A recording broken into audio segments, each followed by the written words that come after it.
You are listening to the Unleashed and Aligned podcast.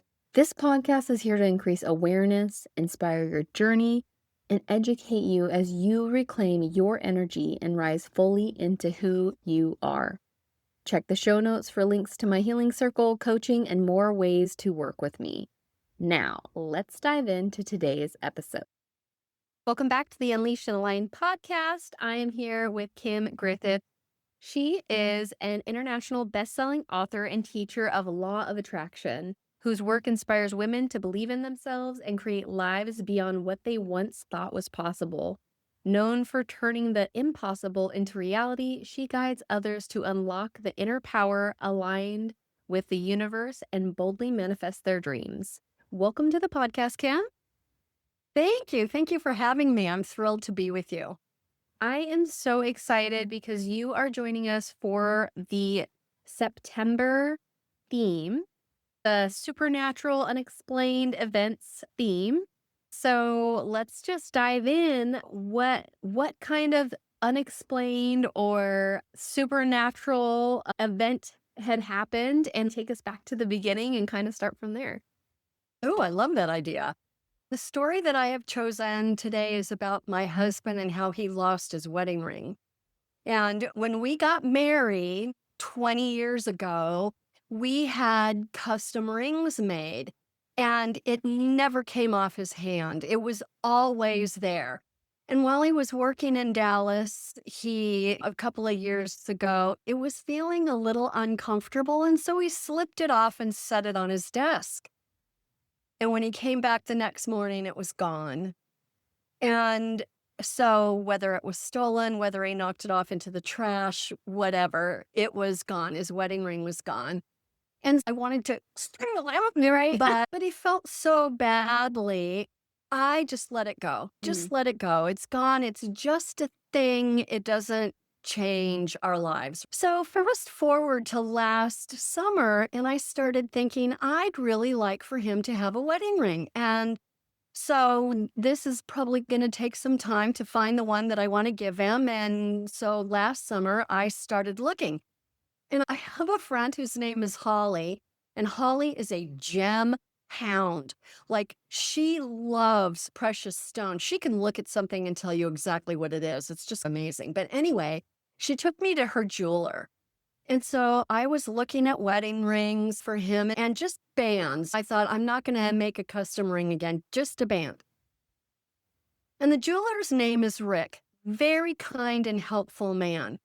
And as we were talking and I was choosing, I said, when do I have to make a final decision and order this?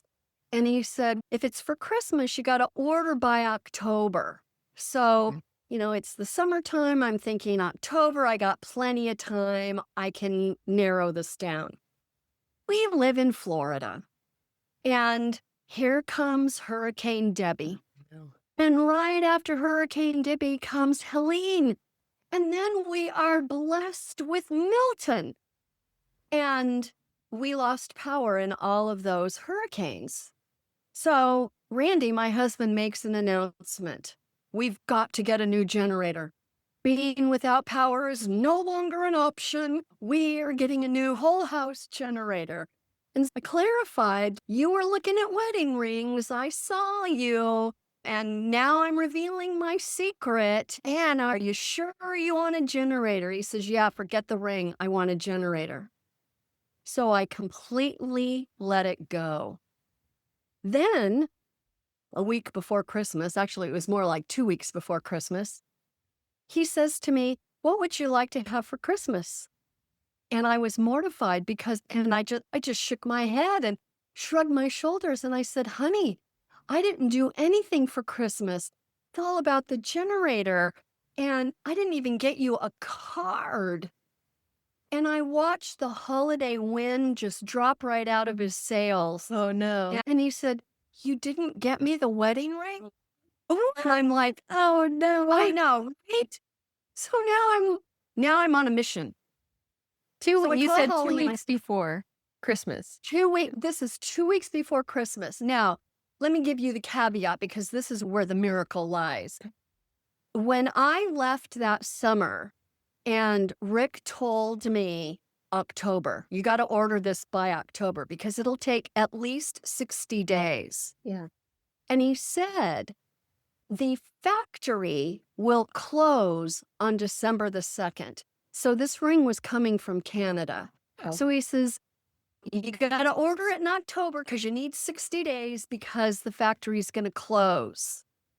So here it is 2 weeks before Christmas, and I know the factory is closed and that I am not going to have this ring by Christmas. Yeah. But that didn't matter. Holly and I went, we ordered the ring, I paid for the ring, and of course, Rick reminded me again, now you're not going to have it by Christmas. And I said, it's okay. I'm going to take a picture of it on your hand. I'm going to wrap it up, and he'll be really pleased with that. It's all good. So I did those things. So now we're paid for, we're ordered, and the estimated ship date to me is January 27th. So I've got 6 weeks, 8 weeks to wait. Okay. So it's Christmas Eve. And Randy and I are sitting at the kitchen table and we're having lunch and we're deep in conversation about something. I have no recollection what it was. And I get a phone call from my friend Holly. And I sent her a voicemail because I'm like, I'm engaged here and I'll get back to you later. She immediately texted me back 911. Now, in all fairness to Holly, I have told her if you have a horse emergency, because I used to work in equine medicine, Okay. then text me and I'll drop whatever I'm doing. Just text me 911 and I know you need me right now. Here comes 911. I tell Randy, Holly has an emergency. I gotta fly. And I'm running up the stairs to put on some dirt appropriate work on a horse clothing. And I'm calling her at the same time. And she says, no, that's not it. That's not why I'm calling. I'm at Rick's. Your ring is here. What? What? That's what I said. What? It can't be. The factory is closed. She says, I know, but it's here. The FedEx man came in with this box, and Andrea, who works behind the counter, opened the box and saw your ring. It's here. If you tell her that it's okay, I'll bring it home for you. So Andrea gets on the phone and she says, I don't understand this. First words out of her mouth, I don't even know how this happened. There's a woman who ordered a ring a month before yours. Wow. While the factory was open, and we still don't have her ring. So why yours is here is a mystery to me. Oh my gosh, I just got Well, chills. I know, but I know how it happened. Do you want to know how it happened? Yes. Okay. So we have this incredible power of imagination because we can create anything in our imagination. And if you think about it, everything that we have in our world began with an idea in someone's imagination. Mm-hmm. And so I was so excited to give him this ring. I went in my imagination. I didn't care that it wasn't going to come. I went in my imagination and I started feeling excited about giving it to him and seeing the look on his face and how romantic it was going to be when I could see how pleased he was and how he would kiss me and hug me in gratitude and all of those things that make a Hallmark movie. Yeah. And that's where I lived from the moment I ordered that ring. Yeah. And I was transmuting, I was broadcasting a signal to the universe that says, I would like to have this ring. It would be very nice. I was feeling all the emotion of it. And it came because we I live love in a that. loving, thinking universe. So that's how it happened.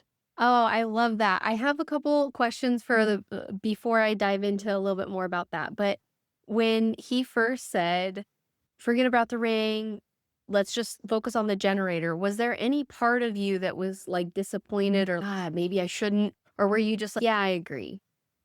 That's a great question because there was a part of me that was disappointed because I had wanted to do this for him, Yeah. but I also want him to have what he wants. Yeah. And I do very well without power. He does not. If there's no AC in Florida, he's uncomfortable. Have the generator. Let's make that work for you. Oh my gosh. So, yeah, no, it was okay. So I love that this is like in line with what you do in your line of work. And I love that you did the visualization. It really reminds me of Joe Dispenza, right? When Yes. I think it was Becoming Supernatural, where he was talking about how he was trying to get his kid to visualize that job that he was going to get. Yes. Um, and Yes. I had something, it was similar in a sense. I probably didn't visualize it in the proper way, but I do believe that I created it, which was I ran a marathon, I think it was last year, and I never had done that before. And I kept on envisioning me crossing the finish line. I'm like, I'm just going to do it. I'm just going to do it. But I didn't train properly.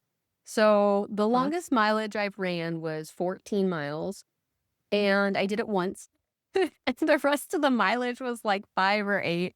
I was completely not prepared. My friend was literally like, you should probably just do the half, be safe. And I was like, no, I'm going to do it. I'm going to do it. And it was hard. And I do think I've heard scientists there's been like scientific studies where people will envision like lifting weights or running a marathon. There was a man that was injured and he kept on envisioning, and he's done it before, and he was like envisioning how hard it was and how much he had to work, and he ended up, when he recovered, he was like right back where he had left off. And you can actually build muscle from just your brain and just thinking about Yes. lifting heavy weights. And I feel like if I could do it over again, I would probably envision more of like my feet hitting the pavement, the fatiguing of my muscles and legs. I didn't do any of that, but I did envision me crossing the finish line, and I did cross the finish line, even though I had multiple people be like, "Are you sure you want to do this? Because I feel like you're not going to be able to do it because you did not train properly." And similar, but not, because I think that I love the way you talked about invoking all the feelings and like what would happen when you opened it. And I think when you really get granular with it, I think it Mhm. happens not only faster, but in a more specific way, like what happened with you. Yeah, I so agree with you. And I love Joe Dispenza. He is so good and so scientific. So, to use the Joe Dispenza teaching, your brain is the electrical system and your heart is the magnetic part. And those two things together are what form the electrical magnetic field that we all have around ourselves. So you need both components. You need that visualizing in your mind and seeing it. And, with practice, you get better at imagining, seeing Randy's face. Like you would get better at feeling your feet hitting the pavement and breaking the tape across your midsection and people cheering you because you finished. And I love it that you didn't give in to everything happening outside of you because they don't know. If you can think it, Hmm. you can do it. And so I love that you kept on with that. And feeling is the secret.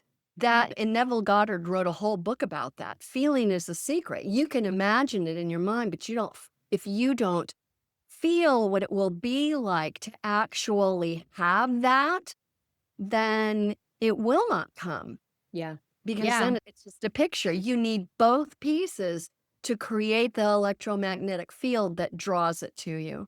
Yes. And I love that you mentioned that, because I think a lot of people get caught up in, I'm going to manifest this. So I'm going to write the same words down every day, or I'm going to do this. And I think that there's things that are good. There's things that are like gratitude or repeating, having a mantra. I think all those things have a purpose. But if you are not actually having an emotional reaction to those words, or when you say those words, then I think Mhm. that's where people can get caught up in, oh, I'm trying to manifest this, but it's not happening. And Yes. I also think it's funny when people say I'm trying to manifest, because we're always manifesting, right? Our whole reality, Right. what's happening right now is part of what Right. you think and feel right now. Your belief Yep. systems, your limiting belief systems, all of those things are happening right now. Exactly. Yeah. Exactly. Yeah, I love that too. When a client says to me, I just can't manifest. I just don't know how to do it. Just look at your world around you because you've manifested all of that by your beliefs and your habits, just like you have described. And when people finally realize that, they go, oh, it's okay. Now you're aware. What are you going to do with it? You Yeah, know? yeah. I Yeah. love that you said Yeah. that. Now that you're aware, what are you gonna do with that? That's such an amazing sentence. So tell us a little bit about your work and what you do and how you help people. Okay. I was teaching in Denver. We were living there, and I was teaching at the veterinary technician school there in Denver. And it's a very rigorous program, it is hard. And I started attracting failing students. And they would come to me and go, I'm about to fail out, or I've just been dismissed, or I'm about to fail this class and I don't get it and I need help. And they thought I had some magical sauce. These are students who were learning to become a veterinary technician, which is like a nurse is to a doctor as a technician is to a veterinarian. Okay. And so it's medical school, Okay. basically. Yeah. But what I taught those failing students was the law of attraction. But I couldn't tell them that's what I was teaching them because I wasn't allowed to say things like universal law or Yeah. spirit, infinite intelligence, any of that stuff. And every single student I worked with graduated, every last one. They did exactly what I told them to do. They were so desperate. They would have stood on their head and breathed water if I had told them they could pass if they did that. And faculty knew I had some magic, but they didn't know what it was. And so faculty is sending, I don't know how to Oh help my you. Go gosh. see Kim. She has an answer. That's awesome. And so that was really satisfying. But that all ended when we left. So when we got to Florida, I started attracting women and women in their 40s who wanted more, who wanted better, who wanted different. And what I found was that I really loved women. I had such a heart for that 40-year-old woman because we all carry a secret dream. There's that one thing you want to do, and you hide it really deep inside you. And she doesn't tell her husband about it because she doesn't want to hear, we can't afford for you to try that. And she doesn't tell her best friend because she doesn't want to hear from her best friend, you're crazy. What's the matter with you? Why should you run a marathon? Because I can. That's why. Well, Yeah. Yeah. yeah, so I started working with women who just wanted more for their life, who wanted to live purposefully, who had gotten to that point where they discovered that there was more life to live after their children no longer needed them. That's how my business kind of transitioned. Oh, I love that. So do you work with a specific like niche or Not exactly. So I trust the universe to send me those that are divinely chosen for me. okay. And I just get a call out of the blue or a request online or something of that nature. And most of the time it's a woman, sometimes it's a man. And so I've worked with men too, but don't tell anybody. My heart is really with the women. Yeah. We're so much better. No, I'm kidding. You know, women are so much better. Can I just tell you? Can I just tell you? I think about how strong we are. And it is my most heartfelt desire that every woman on this planet understands how magnificent, special, and perfect she is, exactly as God created her. Yeah. She doesn't have to change. She's perfect exactly as she is. So much arises out of her when she realizes that. And I think about that woman who's married to an alcoholic, who is trying to raise 3 children, and she's the sole breadwinner in her family. And every night when she goes to sleep, she cries herself to sleep because she doesn't know how she's going to feed her kids in the morning. And she wakes up and she figures it out and she loves unconditionally and she goes to work and she does what she needs to do for the sake of her family. And then she lays her head on the pillow at night and it starts all over again. That woman, I get teary when I think about it. That woman is the strongest woman on earth. Yeah. And because she does what it takes. Yeah. And that's the thing I think that, Men could not do that. yeah, I was just about to say, I feel like so many women don't give themselves enough credit for all of the things that they actually do. They're so focused on what they don't do or how they're maybe not succeeding in certain areas because it's almost a woman thinks that she's supposed to be perfect in every single category. And while I think that you can do really well in a lot of categories, but your energy can only go so far. So it's like, what do you actually want to put your time and effort into? And understanding that and taking a step back from what quote unquote society would want you to be and actually figure out what it is that you want to be and how you want to think and feel. And I think a lot of women are just trying to like be a superhero and because they want that recognition and they want to almost like what you were talking about. You have this person in your life that doesn't appreciate. And so you're trying to, and maybe this isn't for all, but it's almost like they're trying to appease somebody that will never appreciate your whole self anyways. Because like you said, you just being you exactly as you are, as humans are messy and flawed and all these things, that is perfect. That is actually perfect. And we're striving for something that's unattainable when just being is exactly how we should be or how Yeah. we could love ourselves. Yeah. Yes. Exactly. Because women should themselves to death. I should do this. I should be this. I should be taking care of that. Because we're raised with this societal norm that we grow up, we get married, we have children, and now it's okay if you work. Your family is your priority. And there is nothing more noble than raising decent human beings. I don't mean to minimize that at all. I know women can do more and be more, and they want that. And when you think about the odds of being born, which is actually a number that is so astronomically huge, there aren't words to say it.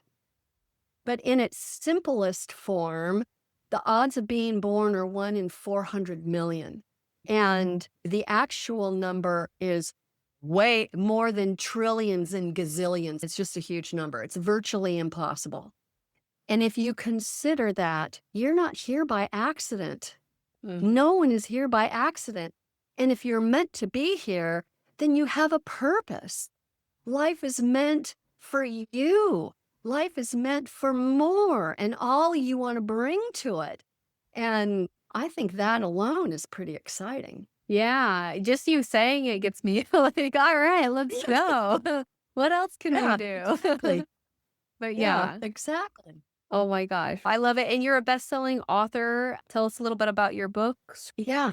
Yeah. So I wrote a book with a colleague called Gifted. And Gifted is fiction. I love to write fiction. And we started out to write a children's book and we ended up writing a young adult book. And it's about the 6 mental faculties, including imagination. And so that was a lot of fun. And that's an international bestseller. And we're working on a sequel now that I think about it. And then I love to write a book. I just love, love, love to write a book. And so my second book is Believe It. And Believe It is also a young adult book. And it's a story I didn't want to write. And it's a story of abuse. And I don't mean to make it like, oh, I don't want to read a story about that, because it's a story of redemption and support and love and all of that. And that book is both books are available on Amazon. And I have another idea. I just love to write a book. Awesome. I love that you Yeah. love to write. I feel like I talk to people that are writing because maybe out of obligation or they of course want to get their story out or something out into the world. But the writing Uh-huh. portion, they always are like, ah, I dread this. And so I love that you're like excited about writing. Yeah. It's really cool because, and I've talked to so many authors. It's like once you become an author, you meet them everywhere. It's a phenomenon that I can't explain. Like attracts, right? Yeah, yeah. And I've spoken with numerous authors who feel this way. When you are given a story, it really is like handed to you from the ether, Mm. and you're just the instrument to write it down. Yeah. And that's what makes it so fun, because you're given this story. And it's like with Believe It. No, I don't want to write that story. But it just kept pestering me and pestering me. Yeah. Get it out of my head. Yeah, and I'm sure that it helps so many people because those are the ones that the hard ones or the ones that are most meant to be or the difficult Yeah. conversations type of thing are the ones that people need to hear the Right. most. Yeah. You just trust that God's plan is in action. Yeah. So if there was somebody out there that was like, "Oh, I want to heighten my manifestation abilities." Is there one thing that you'd say, Start this right now or do this practice daily" that could help them evoke more of a connection with their vibration within the universe? Yeah, absolutely. So the first thing I would say is every day without fail, journal a gratitude list. Mm. At least 10 things that you're grateful for. Gratitude is one of the most powerful attractive forces in the universe. So create a habit of being grateful. And as you're making your list, feel the gratitude. Don't just, it's not like making your grocery list Mhm. where you go to the store. Feel those things that you're grateful for.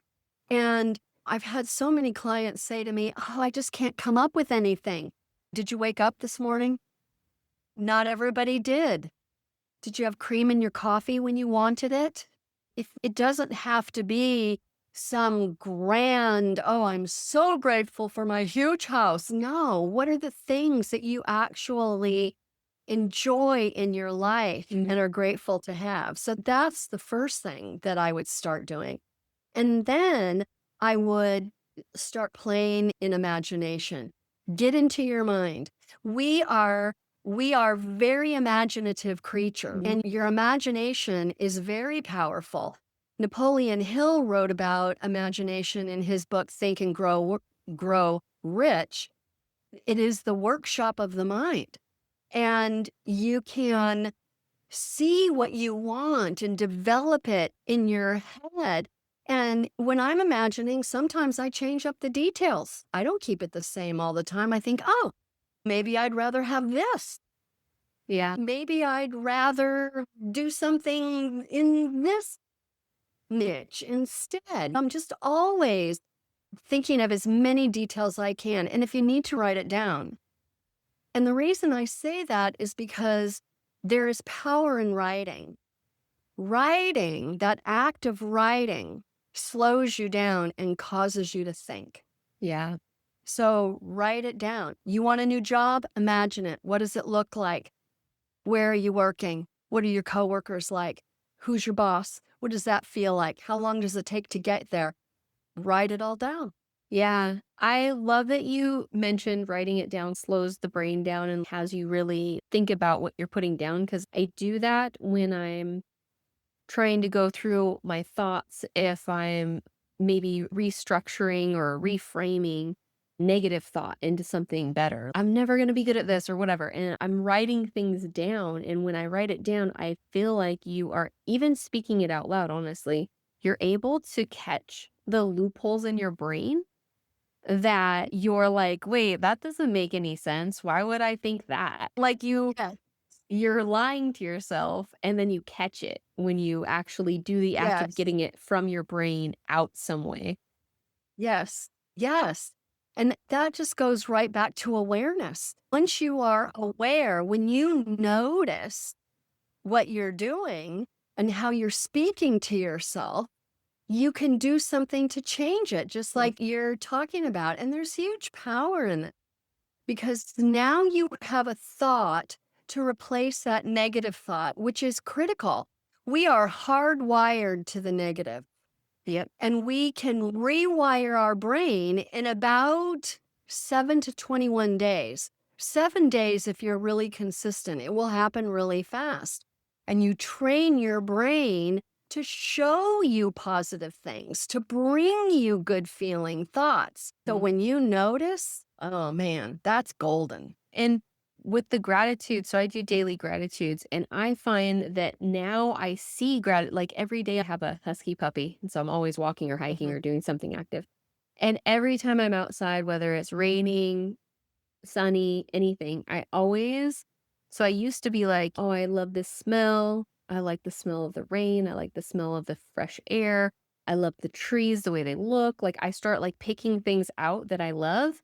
And now I've had this practice where I'm just like so in this gratitude to the universe for bringing me this beautiful, oh, thank you for allowing my eyes to see this beautiful day. And it like expands into now I'm telling it to the whole universe. It's not just, and it could be just like a tree one day or whatever, but generally by the end of the walk, I'm like thanking the whole entire, I think of it as like a sea of vibration, because I feel like the universe is Yes. just everywhere, right? And so I'm just Yes. walking through the Yes. sea of the universe, and it's beautiful. And so I think that Yeah. when you start doing those gratitudes daily, you start, like you said, training your brain to see all of these other amazing things that you're so grateful for. And I think it's such a great state to be in. It is a magnificent state to be in. It is what opens the door to receiving. And when you are in a grateful state of being and you live in gratitude, because it can become a way of life. When you are living in that state, you are open to allowing all the good that you want into your life. Yeah. So it's a magnificent place to be. Oh, is there anything that we didn't touch on that maybe you felt called to share, or anything else that you wanted to say to the listeners before we wrap up? I love getting on this soapbox. I could do this all day long. It's my heart because of the way I feel about women, and I want every woman to live the life that she was born to live. I could stop right here. We'll put the links to get a hold of you and to work with you and to find your books and all of the good things in the show notes. And Kim, thank you so much for being on the podcast. This was an amazing conversation. Well, thank you. I've really enjoyed it. Thanks for having me. Hey, if you're craving a space that expands your awareness, sinks you deeper into love, and holds you as you move through stuck emotions, come join me inside my Unleashed and Aligned community. You do not have to do this work alone. This community is here to support you. And as always, don't forget to like, subscribe, and share this episode with a friend who needs it so that we can connect with more people to develop our mind, body, and spirit.